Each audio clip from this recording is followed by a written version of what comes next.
एकदम सोप्या पद्धतीने व्हेज बिर्याणी कशी बनवायची ही रेसिपी शेअर करत आहे। एका पातेल्यामध्ये चिरून घेतलेला फ्लॉवर, फरसबी, गाजर, अर्धी वाटी वाटाणा घ्यायचा।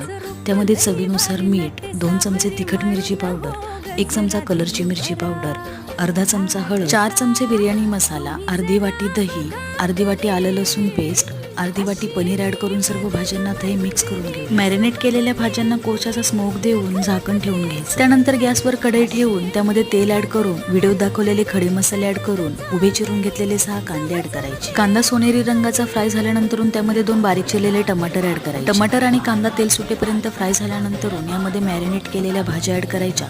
अर्धा ग्लास गरम पाणी ऍड करून भाज्या शिजवून घ्यायच्या। त्यानंतर दुसऱ्या गॅसवर बिर्याणी राईस उकडून घ्यायचा। भाज्या आणि बिर्याणी राईस शिजल्यानंतर एका पातेल्यामध्ये भाज्यांचा थर, त्यावर बारीक चिरलेली पुदिना आणि कोथिंबीर ऍड करून नंतरून राईसचा थर लावून पातेल्यावर झाकण ठेवून 10 ते 15 मिनिटं बिर्याणी वाफवून घ्यायची।